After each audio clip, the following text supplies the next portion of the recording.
Olá, você sabia que existe uma lei municipal que obriga que o município de Cuiabá publique as medicações que estão disponíveis na rede pública? Sobre esse assunto e outros assuntos, nós vamos conversar hoje com o vereador Eduardo Magalhães, do Republicanos. Obrigada, vereador, por estar aqui conosco. Essa lei que eu citei agora é de sua autoria, né? Como é que foi? Por que a ideia da proposição dessa lei? Olha, obrigado pelo convite, agradeço poder estar aqui novamente com vocês e com toda a audiência que vocês têm, podemos debater um pouco mais a respeito disso. O que acontece? Tivemos, infelizmente, aquele caso do CDMIX, de medicamentos vencidos, está sendo apurado, e foram cenas chocantes daqueles medicamentos vencidos, uma empresa contratada para fazer o descarte daqueles medicamentos não o fez, e era uma coisa de muitos anos que estavam ali. Imagina se nós pudéssemos abrir o galpão do CDMIX para toda a população cuiabana 24 horas por dia. Isso agora é possível através da tecnologia, através da internet, haja vista que nós estamos aí vivendo um momento digital. Então daí veio a ideia de nós, no site oficial da Prefeitura de Cuiabá, ter uma aba ali onde a pessoa clica medicamentos e ela tem acesso a todos os medicamentos adquiridos pela Prefeitura Municipal de Cuiabá e também a data de validade deles e também se está em falta na rede pública, para ele não ter o trabalho de fazer uma peregrinação até as policlínicas, as UPA, para atrás de um medicamento que não tem. Infelizmente, isso acontece. Então ela já vai saber se não tem aquele medicamento e qual a previsão de chegada daquele medicamento. Então ele não vai precisar dar aquela peregrinação na cidade inteira procurando por um medicamento que ali não está.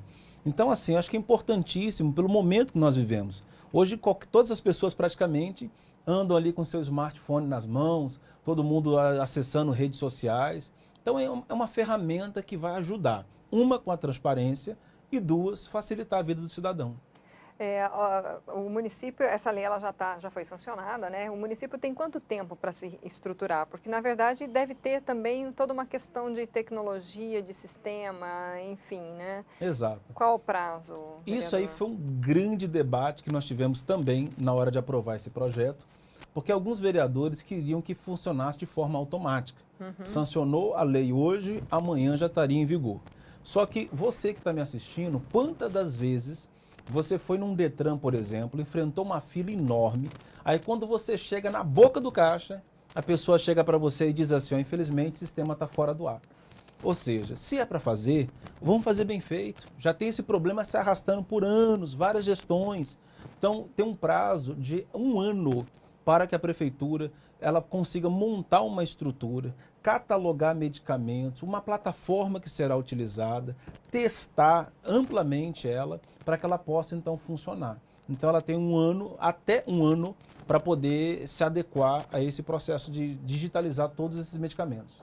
Vocês vão acompanhar esse trabalho de preparação, digamos, para de repente não chegar dali a 1 ano e não deu, não terminou, não tem que ter mais prazo. Como é que vocês estão acompanhando isso, no seu Então, caso? é importantíssimo, né? Já visto que o maior interessado sou eu, uma vez que a lei é de minha autoria, que eu, meu gabinete, minha equipe, todas estejamos aí de olho e participando também da formatação, como é que vai ser feito, qual plataforma que será usada, como que esse serviço será feito, se vai ter ali uma contratação de uma nova empresa para fazer esse serviço, qual a expertise que essa empresa tem com esse serviço, precisa ser da área. Então, ou seja, tudo isso nós estaremos acompanhando e com o maior interessado sou eu de ver uma lei minha funcionar no município de Cuiabá. Bom, falando ainda de transparência, aí existe aí um outro projeto de lei que está em tramitação na Câmara de Vereadores, também de sua autoria, né? Sobre as obras que estão em andamento, paralisadas, o que tem, que tipo de levantamento já foi feito para se propor essa lei, vereador? Olha, eu vou dar um exemplo assim muito plausível. Há 14 anos atrás, quando eu cheguei aqui em Cuiabá, eu fui morar no bairro Jardim Industrial, lá na Rua 30, a rua principal ali do bairro Jardim Industrial. O que acontecia todo ano? Chegava o período de chuvas, a água tomava conta. Batia lá na porta de casa, a água naquela região, e quando os caminhões e ônibus passam, entra na sua casa. Isso tem 14 anos.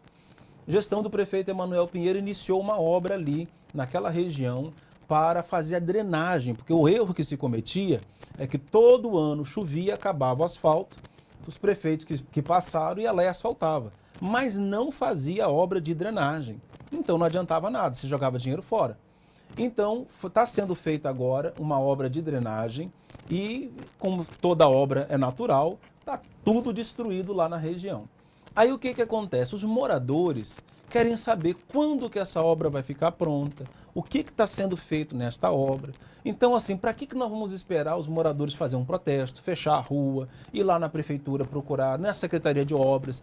Se tiver lá no site da Prefeitura de Cuiabá, uma aba lá na janelinha, lá no site, que está lá, obras em andamento.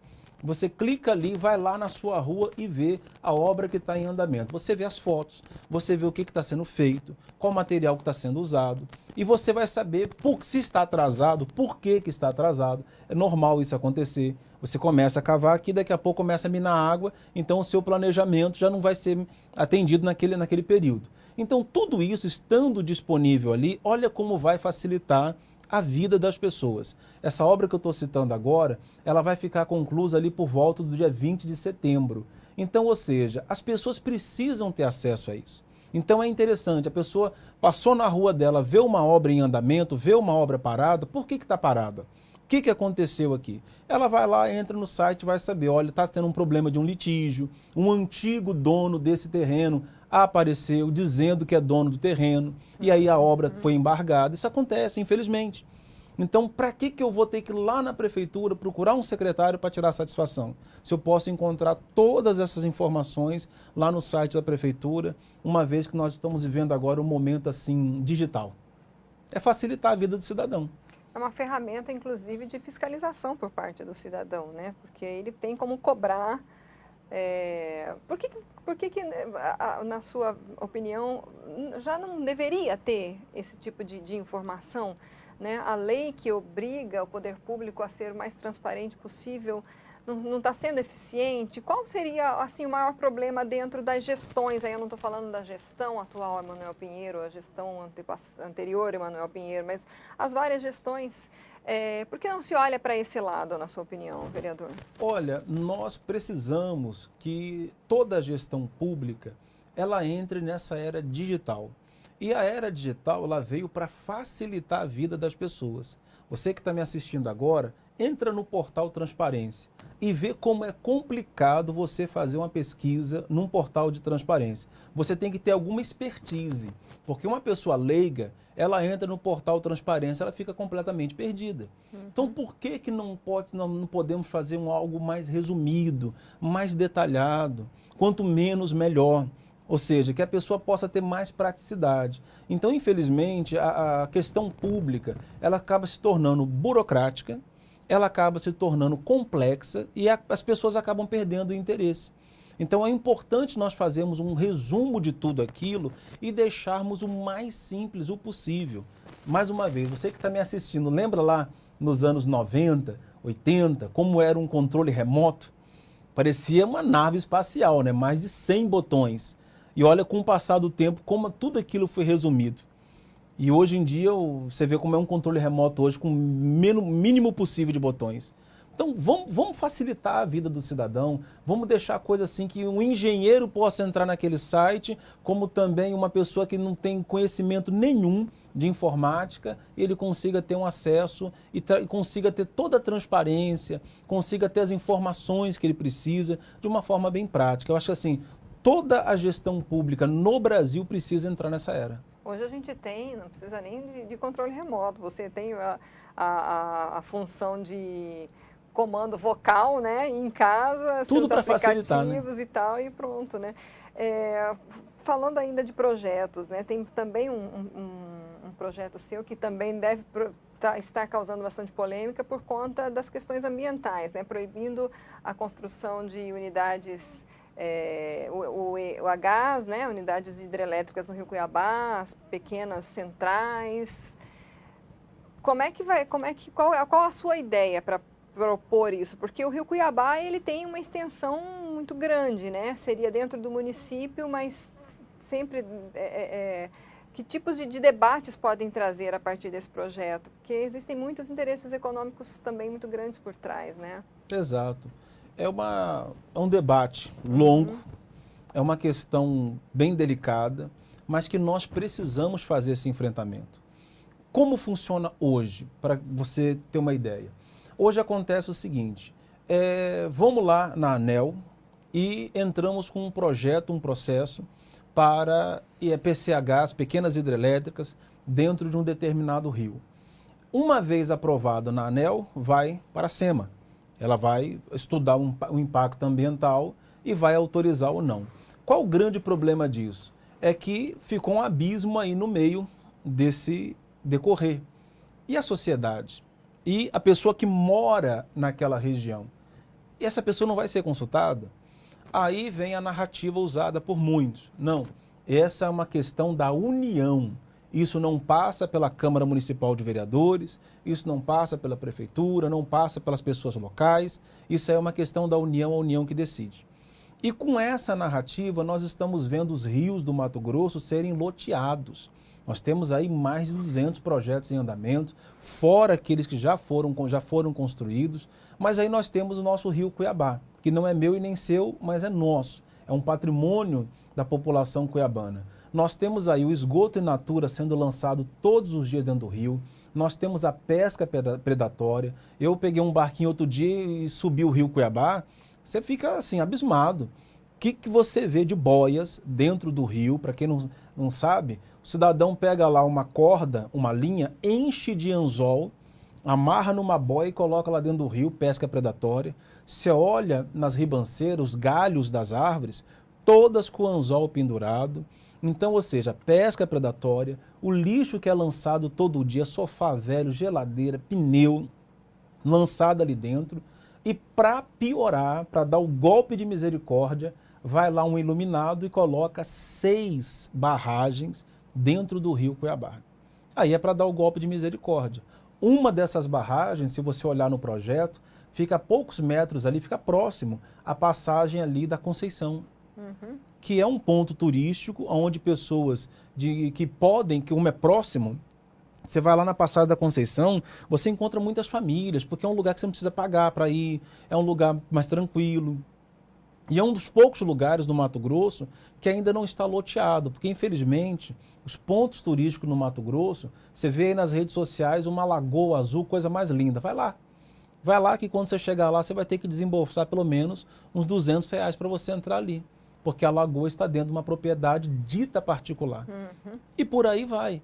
Então, assim, será que nós vamos permitir que isso aconteça e essa discussão não passe pela população cuiabana, pelas pessoas que moram na região, pelos ribeirinhos? Porque, gente, o rio é um patrimônio dos seus filhos, dos seus netos, das futuras gerações.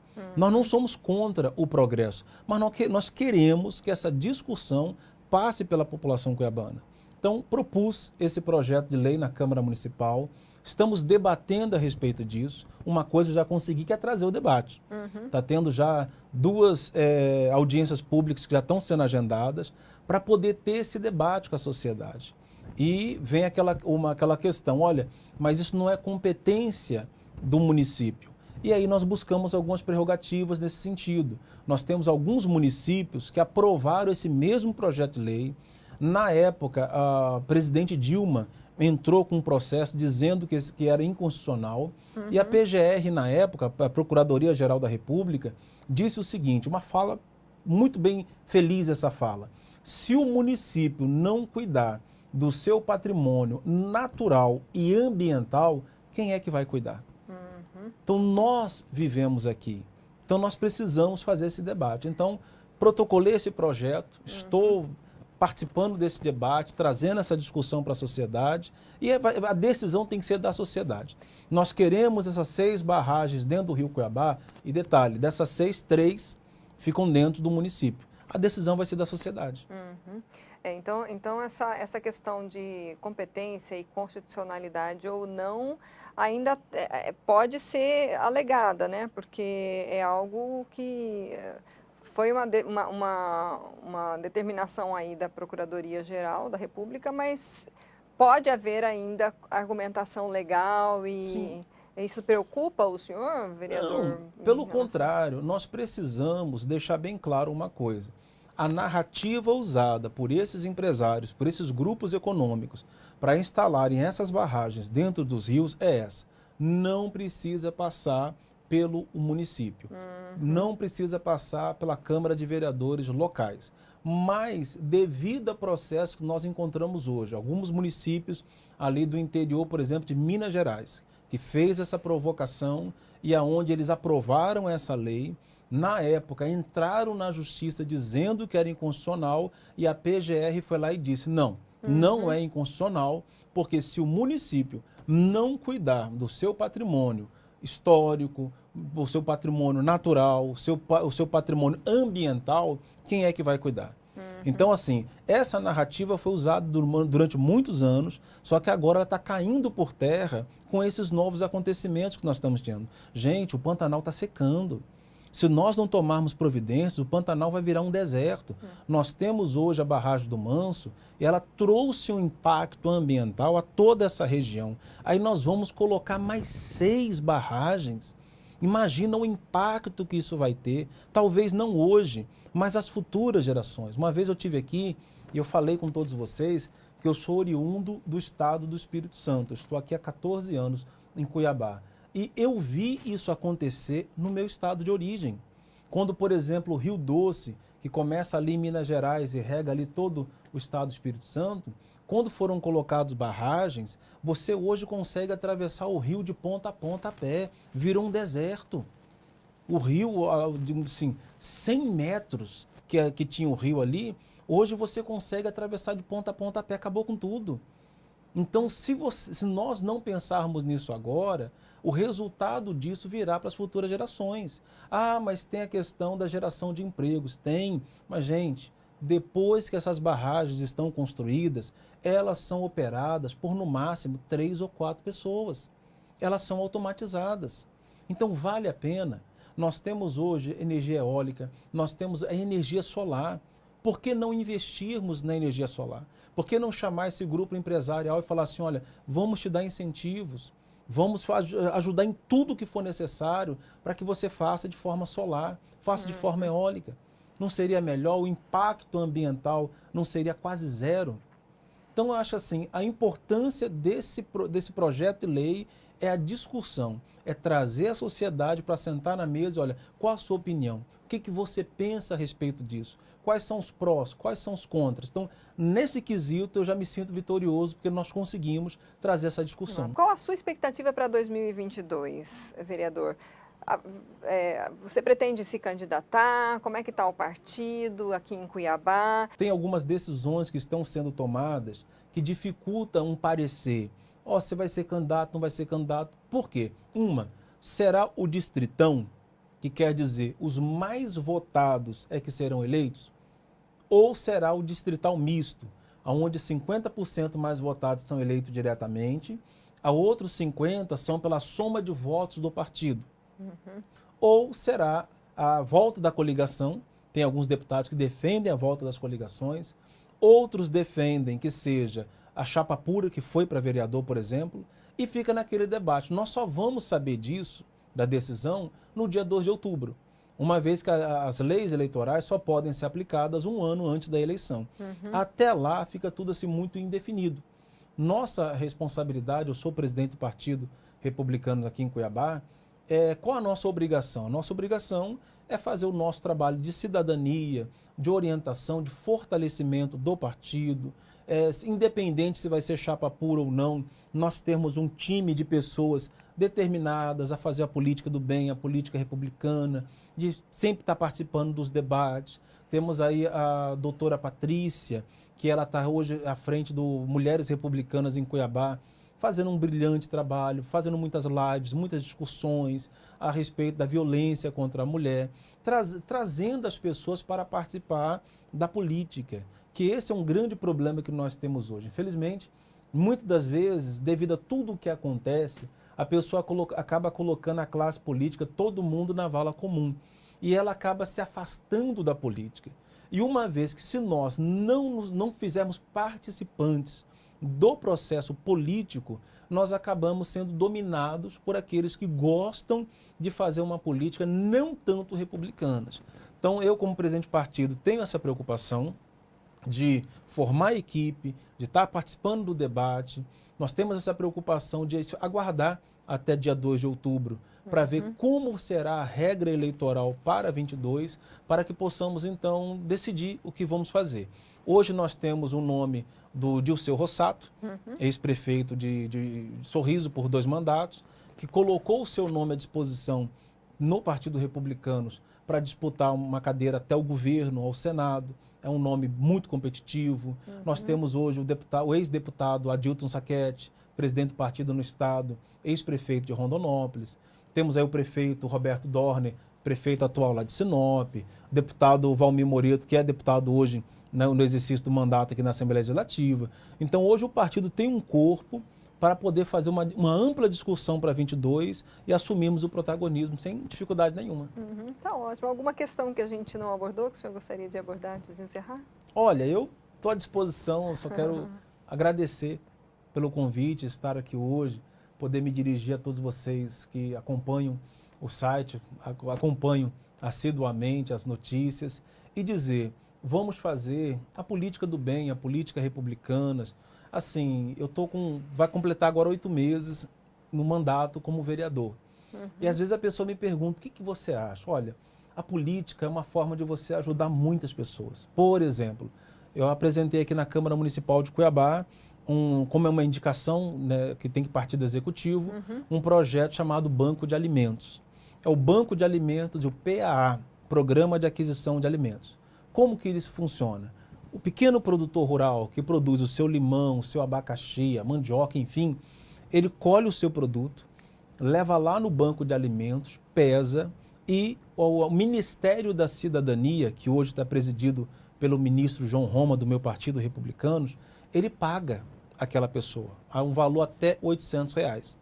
Então, é uma renda complementar para essas famílias. Aprovamos essa indicação, se tornou um projeto, o Executivo enviou para a Câmara, foi aprovada.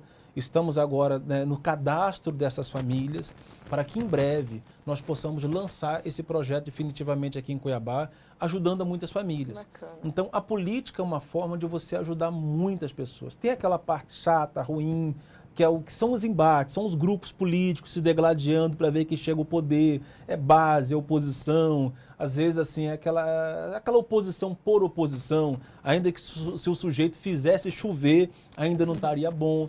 É chato, infelizmente essa parte é chata, mas faz parte do processo democrático. Então, assim, estou muito satisfeito com o mandato, nesse sentido, de poder ajudar mais pessoas ainda. Então, assim, vale a pena, pessoal. Vale a pena, sou um vereador de primeiro mandato, estou indo aí para 8 meses à frente desse mandato e digo para vocês, vale a pena fazer uma política republicana, uma política do bem. Ok, muito obrigada pelas suas informações, por estar aqui novamente conosco e a gente vai acompanhar aí esses projetos também, de repente noticiar mais para frente, né? Obrigada, vereador. Eu que agradeço. Nós ouvimos então o vereador Eduardo Magalhães do Republicanos. Você pode curtir e compartilhar essa entrevista nas nossas redes sociais e no site RD News. Até a próxima.